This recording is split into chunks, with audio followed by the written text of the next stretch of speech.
फिर क्या करता? ज्ञानी विचार करता है, ना हम देहो, मैं देह नहीं हूं। ना हम, कितना ही लोभ लालच करो, कुछ अपना होता नहीं है। जिंदगी भर जो हमेशा शरीर को सजाते रहते हैं, ऐसे नेता अभिनेताओं को भी आप देख लो, एक दिन मिट्टी में तो मिलते ही है ना। एक एक बाल की सुरक्षा करते रहते हैं, हाल की सुरक्षा करते रहते हैं।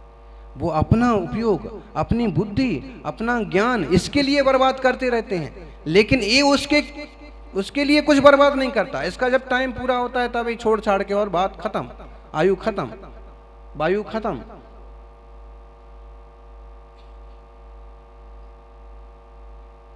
ना हम देहो न मनो न च्यो वाणी न कारणम तेसिम। ना मैं देह हूं, ना मैं मन हूं, ना मैं वाणी हूं। आप कहोगे मैं वाणी भी नहीं हूं, मन भी नहीं। बिल्कुल बात सही है। मन छायोपशमे ज्ञान की पर्याय है, भाव मन। पूर्ण ज्ञान में मन काम नहीं करता। पूर्ण ज्ञान बस ज्ञाता दृष्टा, सूरज की तरह। अधूरा ज्ञान टार्च की तरह, इधर घुमाओ तो इधर, इधर घुमाओ तो इधर। राग द्वेष मोह, क्षयोपशम। ना हम देहो, मैं देह नहीं हूं। ऐसा कौन कौन विचार करता है? पेट दुख रहा है, सिर दुख रहा है। अरे थोड़ा धैर्य रखो, जब इतने उपास कर रहे हैं तो कुछ ना कुछ तो होगा, हैं? इतने आसानी से ना थोड़ी आपको ये मतलब कर लेने देगा। आपका शरीर यदि सहयोगी बन रहा है अच्छी तरह से तो समझ लो ये दोस्त का काम कर रहा है, लेकिन अगर वो वादक बन रहा है तो समझ लीजिए कि दुश्मन का काम कर रहा है कि मैं तुझे आगे नहीं बढ़ने दूंगा, पंचर कर दूंगा। तेरे 10वें उपास तो पूरा हो ही गएंगे, 9वें दिन तो पानी पिला ही दूंगा। ये जैसे अपन कर्म और नो कर्म और आत्मा का अगर अपन, एक बड़ा अच्छा साहित्य है, ग्रंथ है मदन पराजय। उसमें टोटल कल्पनाएं हैं, कल्पनाओं के सारे पात्र हैं, वो पूरा नाटक बनाया है। उसमें एक तरफ आत्मा रूपी राजा है, दूसरी तरफ मोह का राजा है। फिर एक तरफ सत्य है, अहिंसा है, सदाचार है, उपवास है, अनशन है, ये गुण है। दूसरी तरफ सारे दुर्गुण हैं, क्रोध मान माया लोभ। फिर उसमें जो युद्ध दिखाया है, आप वो पढ़ोगे तो आपको समझ में आएगा कि हम उपवास इतनी आसानी से नहीं कर सकते। क्यों? क्योंकि वो विकार भी अपना भी कब्जा दिखाने की कोशिश करते हैं कि ना, ऐसा तप तो नहीं करने देंगे।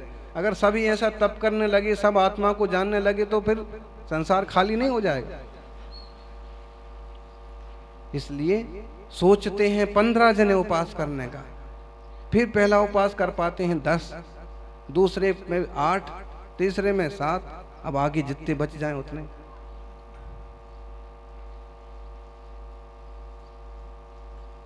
ऐसा होता है ना, मैं इस साल तो करूंगा पक्का, लेकिन जब पर्यूषण शुरू होता है तो आज चतुर्थी, यार थोड़ा सा ऐसा धूप ज्यादा है अभी इतने में घर वाले भी कोई मनाने को समझाने को आ गए, क्यों करते हो? ये सब क्या है, एक बार तत्वार्थ सुन लेने से भी तो हो जाता है। हाँ ये ठीक है। फिर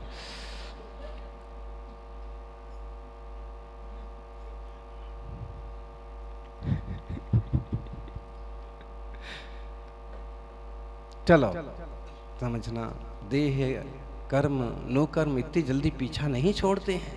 सिद्धों ने जिनने छुटाया है उनका पुरुषार्थ प्रभु पारसनाथ ने छुटाया है 10 भाव का। किसनी विरक्तता चाहिए पड़ती है, किसी निर्मोहता चाहिए पड़ती। ना हम देहो, मैं देह नहीं हूं। ना हम देहो न मनो, न मैं मन हूं, मैं मन भी नहीं हूं। हाँ इच्छा उस समय ज्ञान की पर्याय है। ये दिल की रचना जो है ना, हृदय की रचना, ये पुद्गल की रचना है।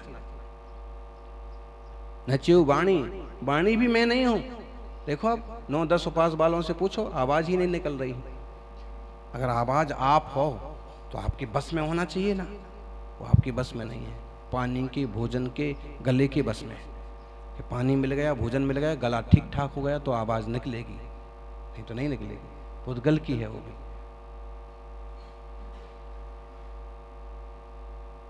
ना मैं इनका करने वाला हूं, ना कराने वाला हूं, ना अनुमति करने वाला हूं। ये पुद्गल की व्यवस्था है, मैं ज्ञान घन चैतन्य आत्मा हूं। ध्यान में आ रहा है ये बात? बड़ी अद्भुत बात है ये अध्यात्म का सार साधक ऐसे ही चलता है। ये तो प्योरिटी की ओर बढ़ गए ना, 9वीं 10वीं सीढ़ी तक पहुंच गए तो उसमें कुछ तो प्योरिटी आएगी, स्पेशल बना आएगा ना। तो यहां सब कुछ त्याग हो गया है 9वें धर्म में, और ब्रह्मचर्य में मतलब एकदम ब्रह्म स्वरूप की लीनता, मोक्ष। तो इसी इतनी प्योर ही चर्चा होगी। फिर आप क्रोध छोड़ो, मान छोड़ो, ये तो बात खत्म हो गई। क्रोध स्वभाव है ही नहीं, मान स्वभाव है ही नहीं, माया लोभ ये सब नेचर नहीं है। स्वभाव तो ज्ञाता दृष्टापना है, क्षमा भाव है, ऋजुता है, सरलता है, मृदुता है, सुचिता है, आत्मानंद है। तो ऐसे अद्भुत गुणों के गोदाम निज भगवान आत्मा को पहचानना। बहुत लोग होते हैं ये मेरा ये मेरा, ये गिनते रहते हैं, लिस्ट बनाते रहते हैं, तिजोरी खंगालते रहते हैं,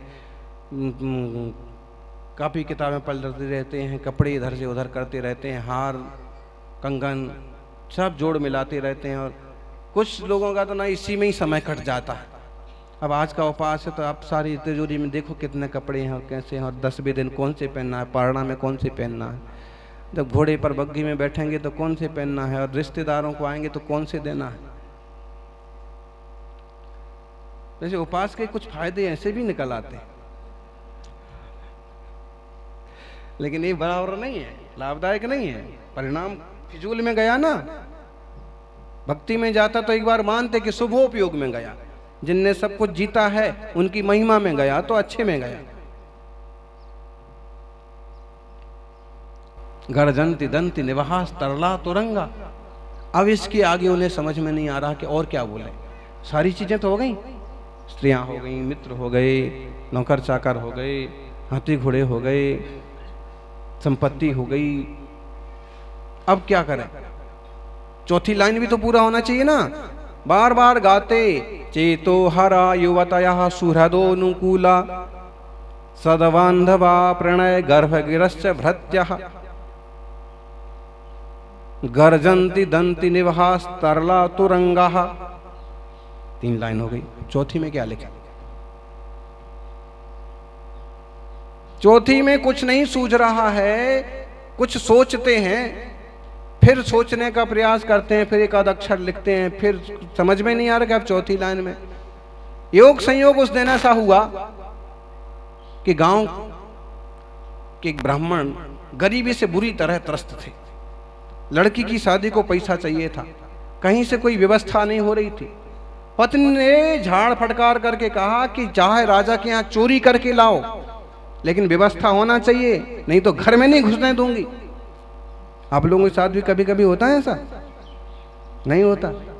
तो आप इसका मतलब आप पावरफुल हैं। नहीं तो राजा भोज के साथ और ब्राह्मण पंडित के साथ भी ऐसा हो सकता। बेचारा कभी चोरी वोरी करी नहीं, लेकिन उसने ये सुझाव भी उसको बढ़िया लगा कि भले राजा के यहाँ चोरी करके लाओ।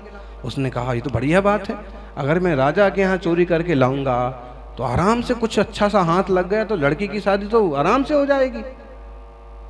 और सच में ही चला गया। तो एक ब्राह्मण पंडित जी तिलकधारी अच्छे, उनको जाते देख करके शुरुआती सैनिकों ने, सिपाहियों ने भी ज्यादा रोका टोकी नहीं करी। ब्राह्मण महाराज हैं,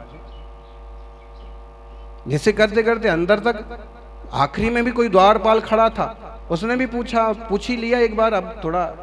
तो उसने कहा कि बस जा रहा हूं अंदर। उसने भी सोचा कि हो सकता है कि जाने दो, चले गए। लेकिन छोरी छुप के चले तो गए, किसी से अंतरंग गुप्तचरों से छुप करके भी चले गए। अब छुपने के लिए चोर तो चोरी करेगा, छुप के ही करेगा। छुपने के लिए जगह चाहिए कि अपन यहाँ बैठ के और सब निगरानी करो कि कहाँ से क्या उठाना है। छुपने की जगह देखने लगे कि इतने में राजा ने करवट बदली। राजा की खास रूम में पहुंच गए। राजा ने करवट बदली तो घबरा गया, जल्दी से राजा के पलंग के नीचे घुस गया। अब क्या चुराए, क्या उठाए, कभी चोरी की हो तो कुछ समझ में आए। प्रोफेशनल चोर होते हैं और पुलिस वालों को पता होता है कि किस गांव में किस मोहल्ले में चोरी हुई है, तो कौन सी कंपनी ने चोरी की होगी। बहुत कम केस ऐसे होते हैं कि पुलिस को पता ना। अब उसको पता ही नहीं था चोरी कैसे करना, कि अब चोरी करने के लिए कुछ उठा के भागे, इतने में एक करवट राजा ने ली तो राजा जाग जाएगा और फिर फांसी लग जाएगी मेरी। तो पलंग के नीचे घुस गया। पलंग के नीचे जगह तो होती है, आजकल का थोड़ी ना पेटी वाला पलंग बना लिया कि चोर भी चाहे तो बेचारा छुप ना पाए।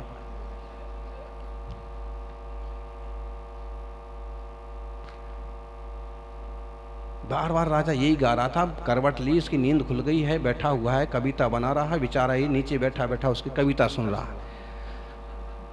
चोरी वोरी तो एक तरफ रह गई, वो भी अब ब्राह्मण है, समझदार है, ज्ञानी है, तो बार बार ये कविता सुनता है ना, तो कहता है, विचार करता है कि मन मन में कि राजा चौथी लाइन नहीं बना पा रहा है और राजा 3 लाइन बनाता है बार बार, तो ब्राह्मण भी इस पर विचार करता है कि इतना सारा ये राजा ऐसा ऐसा बोल रहा है।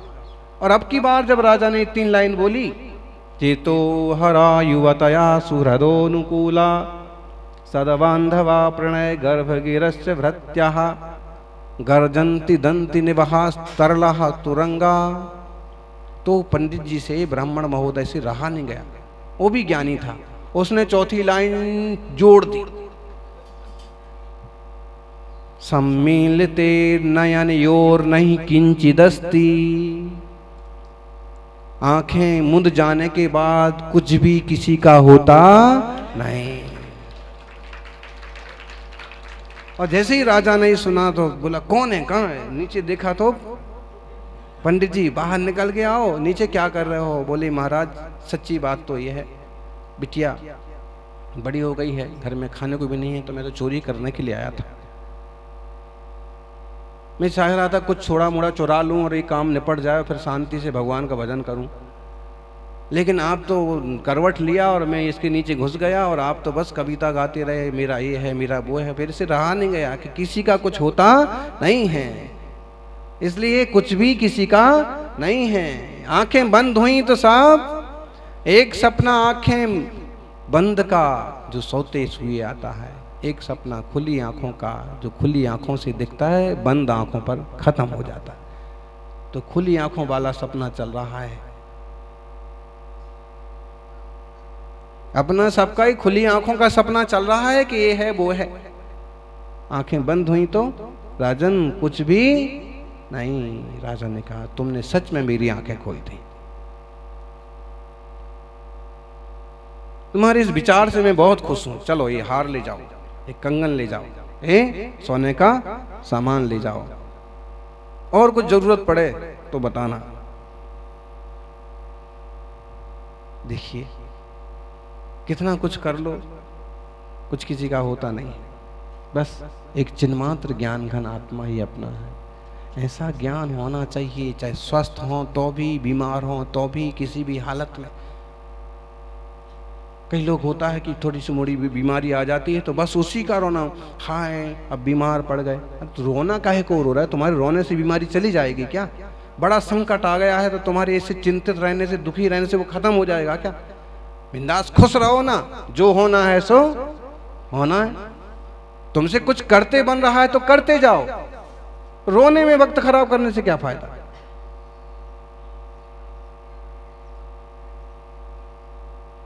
रोने से तो कुछ और अगर एनर्जी है शरीर में वो और खत्म हो जाएगी रो रो करके। विज्ञान विद्वान ज्ञानी प्रज्ञावान व्यक्ति ऐसा होता है, सहज होता है, सावधान होता है। ये मेरा तो सामान्य जन करते हैं। ज्ञानी तो कहता है या तो कुछ भी मेरा नहीं या फिर सारी दुनिया मेरी। अयम निजा परो वेति गणाम लघु चेत साम उदार चरिता नाम तो वसुधैव कुटुंबकम। ये नीति का श्लोक है, ये मेरा है, ये मेरा है। ऐसा छोटी बुद्धि वाली लोग करते हैं, ये मेरा है, ये तेरा है, छोटी बुद्धि वाले लोग करते हैं। लेकिन सारा विश्व मेरा है, सारी वसुधा मेरी है, सारे लोग मेरे कुटुंबी के समान हैं। ऐसा कोई उदार चरित्र वाला ज्ञानी सोचता है। जब जीव मात्र की दृष्टि करते हैं तो सब चैतन्य भगवान आत्मा। किसको छोटा बड़ा अच्छा बुरा मानो, किसको दुश्मन मानो। इतनी बड़ी बुद्धि, इतनी बड़ी समझ सौभाग्य से मिलती है।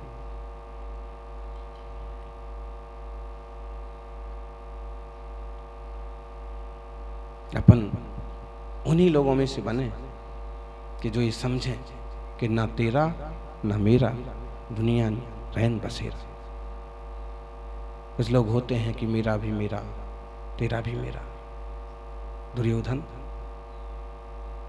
मेरा तो मेरा है, तेरा भी मेरा है। कुछ लोग होते हैं कि मेरा सो मेरा तेरा सो तेरा। पांडव, भाई तुम्हारा हिस्सा तुम ले लो, हमारा हमको दे दो। कुछ लोग होते हैं कि तेरा सो तेरा मेरा भी तेरा। भरत बाहुबली ने कहा कि भाई आपका राज जो है सो तो आपका है ही, लेकिन जीत करके भी लो, मेरा भी अब तेरा। लेकिन कुछ लोग होते हैं आदिनाथ की तरह, न तेरा न मेरा दुनिया रैन बसेरा। महावीर स्वामी की तरह सब कुछ छोड़ दिया। और अपन इस बात पर अमल करें, इस बात पर चलें। बस विवेक और बुद्धि में तो आ ही सकता है, देखो ज्ञान में तो आ ही सकता है। भले वो चीजें आपके पास हैं, आपको संभालना पड़ेंगे, आपको आगे सब कुछ देखना पड़ेगा, लेकिन प्रज्ञा में तो आ ही सकता है कि अगर कभी कुछ गड़बड़ घोटाला हुआ तो इसके पीछे दिमाग खराब नहीं किया जाता। क्यों? मैंने तो पहले ही से ये सोच रखा है कि कुछ भी मेरा नहीं। कर्तव्य दृष्टि से कर्तव्य करके निभा रहा हूं।